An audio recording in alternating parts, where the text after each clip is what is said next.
Aqius est une société qui, depuis 10 ans, crée des innovations de rupture technologique verte et de low CO2 dans le secteur de l'énergie et de la mobilité.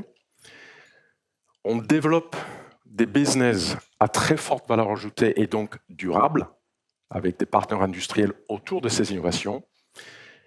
Et depuis très peu, on a la capacité de cofinancer ces innovations, leur déploiement sur le marché, avec des partenaires industriels dans un format plutôt private equity.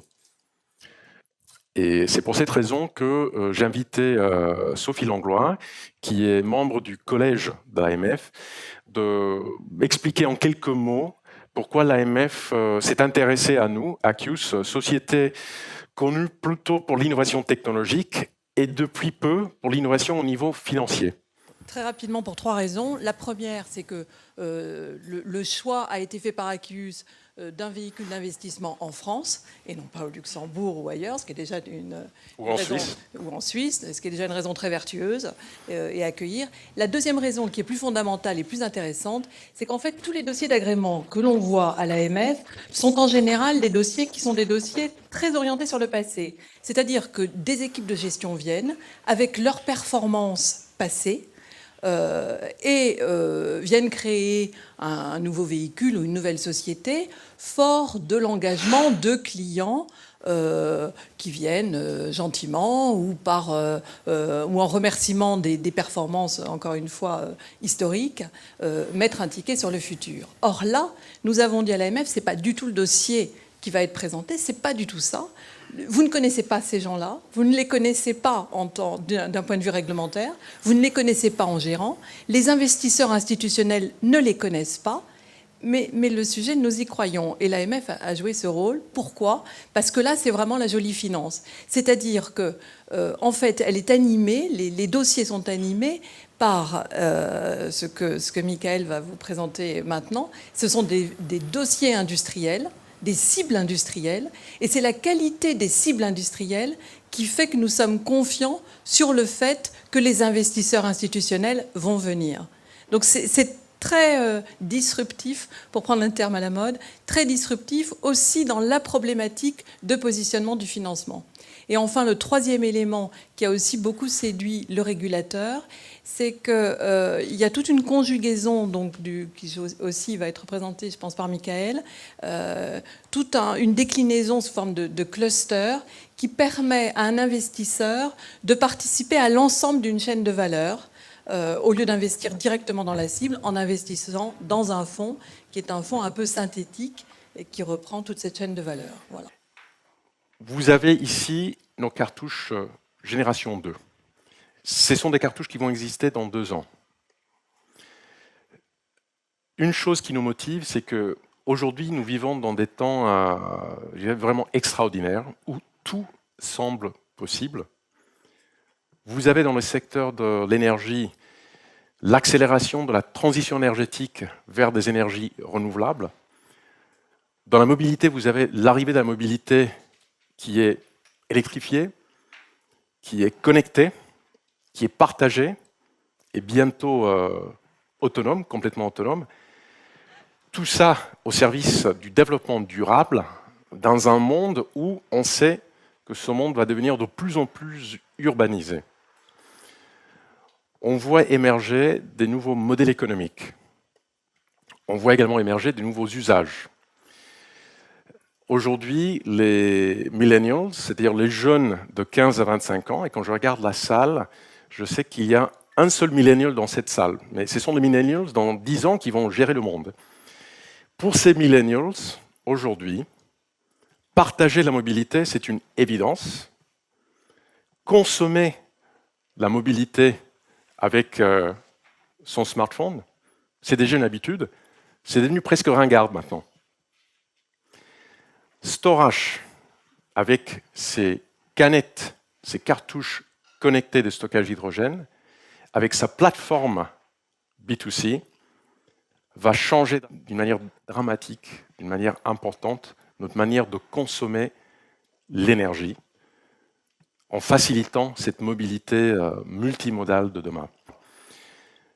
De plus en plus, dans les grandes villes, les maires visent à interdire l'utilisation des 2 roues thermiques. C'est déjà le cas dans plusieurs grandes villes en Chine. C'est pour ça qu'il y a aujourd'hui 4 millions de scooters électriques qui sont vendus chaque année en Chine. Parce que quand on passe de la thermique à l'électrique, il n'y a plus d'émissions polluantes et, aussi important, il n'y a plus de nuisances sonores. Qu'est-ce qu'on voit dans les pays occidentaux? San Francisco, Lisbonne, Madrid, Barcelone, Paris, Berlin. Ces quelques années, on voit émerger des flottes de scooters électriques, privés principalement, qui sont mis à disposition en format ride-sharing. Ces scooters sont principalement des scooters de petite motorisation 50 cc pour des raisons réglementaires. Avec un 50 cc, vous n'avez pas besoin pas trop de contraintes au niveau réglementaire. Ces scooters utilisent des batteries lithium-ion, de plus en plus des batteries amovibles. Et ces solutions souffrent aujourd'hui des problèmes qui sont inhérents aux batteries lithium-ion. Ce sont des problèmes que certains d'entre vous connaissent, c'est-à-dire un coût, un poids en volume conséquent par kilowattheure stocké, une durabilité qui est aléatoire, avec une capacité de stockage et donc une autonomie qui peut se dégrader à partir de 12 à 18 mois d'utilisation en fonction de l'intensité d'utilisation, un temps de recharge longue. Les batteries des scooters, c'est 4 à 8 heures de temps de recharge. Et pendant ce temps-là, de 4 à 8 heures, votre scooter était immobilisé. Il y a un 5e facteur aussi qui est très important, qui est ressorti des discussions qu'on a eues avec les directeurs des voiries des grandes villes, c'est que les infrastructures de recharge, que ce soit pour des voitures électriques, que ce soit pour des scooters, à part d'être coûteuses, sont extrêmement intrusifs dans les voiries. Et c'est pour cette raison que les directeurs de voirie, quand ils voient arriver la solution storage, ils nous disent « bravo, ça nous intéresse ». Par rapport aux batteries lithium-ion, c'est quoi les avantages de ces cartouches? D'abord, ces cartouches sont safe, et là je vais rentrer un petit peu dans la technique, dans le sens où aujourd'hui le format de stockage d'hydrogène qui est le plus connu, celui qui est utilisé par exemple dans les véhicules de Toyota, la Mirai, les véhicules de Hyundai et bientôt de Honda qui sont commercialisés, c'est un stockage d'hydrogène dans des bonbonnes de plusieurs dizaines de litres à une pression de 700 fois la pression atmosphérique, c'est-à-dire 700 bars. Il y a aussi des solutions alternatives en France, mais qui nécessitent quand même un stockage à 350 bars, donc 350 fois la pression atmosphérique. Avec ces cartouches, on stocke l'hydrogène en absorbant l'hydrogène dans une matrice solide, un peu comme une éponge. Donc l'hydrogène, il est absorbé, il est attrapé. On remplace quelque part, là je traduis mes racines MIT, on remplace l'énergie chimique ou la force chimique par l'énergie de pression par la force chimique, pour éviter d'être à des pressions importantes. Ça veut dire aussi qu'à température ambiante, vous avez des cartouches où la pression interne ne dépasse pas quelques bars. Pourquoi est-ce que c'est important? C'est important parce que comme ça, on est compatible avec les contraintes assurantielles, réglementaires de la distribution grande surface. Et ça, pour nous, c'est très important et ça fait partie aussi de ce que j'avais dit, on essaie de voir l'ensemble de l'écosystème pour essayer de déceler quels peuvent être les pièges dans la mise en place d'une technologie. Par rapport aux batteries, un stockage avec nos cartouches génération 2 donne les avantages suivants. Pour une énergie électrique délivrée au moteur, si on compare des choses équivalentes, et je fais exprès de dire ça pour anticiper des questions, j'intègre déjà l'efficacité de la pile à combustible. Donc, je répète, pour une énergie électrique délivrée au moteur équivalente, avec ces cartouches, génération 2, vous avez 2 fois moins de poids, 3 fois moins de volume, 3 fois moins de coût, 5 fois plus de durabilité. Et on remplace un clic en moins de 3 secondes. Et comme je vous expliquais au début, ce qui intéresse les directeurs de voirie, c'est qu'avec ce type de cartouche, le déploiement de l'infrastructure est très simple et il n'est pas très intrusif. Donc c'est ça qui est important pour eux. Des grosses cartouches comme celui-ci donnent une autonomie pour le scooter, chaque cartouche, 40 km. 40 km d'autonomie par cartouche. Des cartouches moyennes, ça va faire 20 km. Je mets ça dans un contexte que peut-être certains d'entre vous connaissent ou ne connaissent pas, c'est-à-dire que le parcours moyen en ville d'un scooter, c'est 7 à 10 km. D'accord ? Donc certains d'entre nous, les ingénieurs, se disent génial, parcours moyen, c'est 7 à 10 km. Moi, j'ai une petite cartouche comme ça fait 20 km, je n'ai pas besoin que de ça. Comme dit Donald Trump, wrong.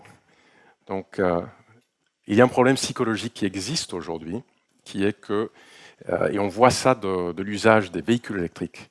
Aujourd'hui, dans les véhicules électriques, tout le monde a du range anxiety, l'anxiété de l'autonomie. Donc, il n'y a personne qui ose descendre en dessous de 50%. Parce qu'il se dit, je ne sais pas quand et comment je vais pouvoir faire la recharge. Donc, c'est pour ça que, même si le parcours moyen pour un scooter, aujourd'hui un scooter thermique, est de 7 à 10 km, nous savons que pour nos scooters génération 2, avec une cartouche comme celle-ci, qui fait 40 km, on aura besoin d'avoir un minimum de cartouches, voire la possibilité d'avoir une espèce de panaché entre 2 cartouches qui vont être mis dans le scooter et peut-être un troisième qui peut être dans le sac de la personne. Nous travaillons également sur des matériaux qu'on appelle de 3e génération. Dans 5 ans, dans cette petite cartouche, vous aurez une autonomie de 10 km pour un scooter équivalent 50 cc. Donc c'est pour ça que je plaisante à peine quand je dis que ça va être le Valium. Avec cette petite cartouche dans la poche, vous savez que vous pouvez garantir toujours minimum 10 km. Et quand on regarde ces usages, l'avantage qu'on voit avec ces cartouches, c'est qu'on a une flexibilité de design au niveau de l'écosystème qui est intéressant. On essaye de trouver le juste milieu dans l'arbitrage qu'on va faire entre autonomie et ubiquité. L'exemple qu'on donne aussi pour ceux qui fument, c'est que quand vous partez de chez vous, vous ne partez pas avec 1000 cigarettes sur vous, parce que vous savez que vous n'êtes jamais qu'à peut-être 5 à 10 minutes d'un tabac. Donc l'idée là aussi, c'est au fur et à mesure que les gens s'habituent à une ubiquité de distribution, peut-être ils vont s'habituer à descendre en dessous de 50% au niveau de la charge et ils vont s'habituer à imposer autant de contraintes sur l'objet de mobilité et ça va nous permettre de sizer ou resizer la taille de la cartouche parce que c'est clair que plus petite est la cartouche, plus fine on peut avoir un maillage de distribution. Ce film, c'est notre plan d'action pour la France. Sachez qu'en parallèle, on est en train de déployer et structurer des approches en Suisse. On participe au COP22 au Maroc, qui commence ce soir.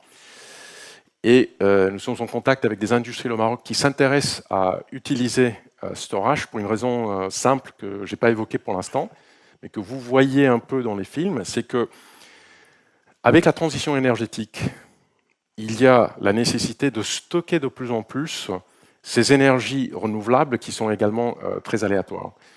Donc, électrolyser de l'eau avec l'électricité, entre guillemets, fatale, excédentaire, pour fabriquer de l'hydrogène et ensuite le stocker dans ces cartouches, c'est une solution qui attire l'attention des régions en France, des pays comme le Maroc, avec les industriels qui accompagnent le Maroc dans le déploiement des systèmes solaires.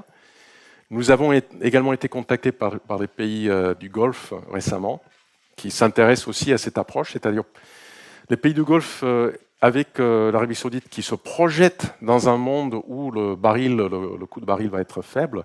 Ils se projettent déjà dans un monde où c'est pas un monde sans pétrole, mais un monde avec un pétrole qui est cheap.